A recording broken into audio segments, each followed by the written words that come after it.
May cookies and cream na nga tayo. Syempre, hindi naman mawawala dyan yung pangmalakasan nating mangga. Sobrang mahal ng mangga ngayon. Ito ngang isang peraso ay nagkakahalaga na nga ng 60 pesos. Kaya ang benta ko nga dito ay nagkakahalaga nga ng 40 pesos ang isang bar. Hindi naman pwedeng hindi ako gagawa ng mango flavor at ito nga ang pinakamalakas sa tinda ko. Pagpasensyahan nyo na nga pala yung mga tilaok ng manok. Nakakainis kung kailan lagi ako magbo-voice over isa ka mga tilaukan ng tilaukan. Sa totoo lang, marami pa nga akong flavor na gustong gawin sa Graham Bar. Kaya lang ay medyo tight pa yung budget natin at kailangan pa natin palaguin. Bala ko din bumili ng cooler para makapagtinda na rin ako sa mga school o kaya naman ay sa palengke. Hindi yun naman ako nahihiyang magtinda, lalo na pagkakakitaan. Itong Tupperware na gamit ko nga pala ay ang dami nag-check out sa Black App. Sobrang salamat mo dun sa mga nag-take out by kahit kapano ay may kinikita din po ako doon. Ilalagay ko na lang din po pala sa comment section sa mga gusto pang bumili. Kung ito naman pong hand mixer ang inyong tatanungin ay ilalagay ko na lang din po sa comment section kung saan niya nabibili. Sa panahon ngayon ay kailangan nating kumayod ng kumayod. Malay nyo, balang araw, isa na tayong kayuran. After nga pala nating madouble yung sizes ng ating creme densada, ay sinalin ko na nga ito dito sa ating Graham Bar at nilagyan ko na nga ito ng mangga sa paligid. Same lang naman ito sa procedure ng paggawa ng cookies and cream natin na Graham Bar.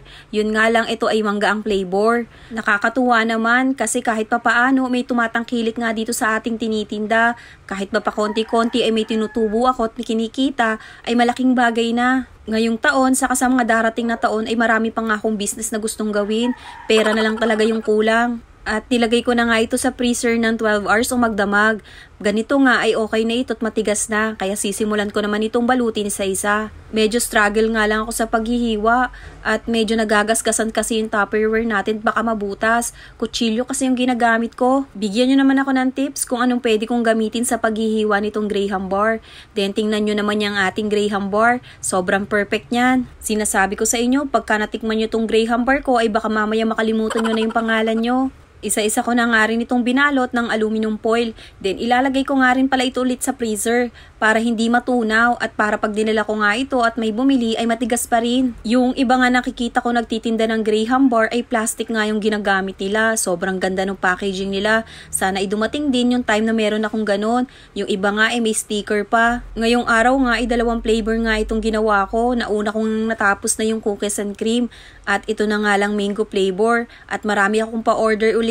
God bless nga po pala lahat sa tumatangkilik at bumibili. Maraming salamat po. Sa mga gusto pa pong bumili ay PM lang po kayo sa akin. Kung pwede ko naman pong i-deliver ay bakit hindi. Wag lang po yung sobrang layo Baka mamaya ay lugi pa po ako sa pamasahe. Mayari na lang po ay gumawa na lang po kayo at nandito naman po yung recipe kung paano.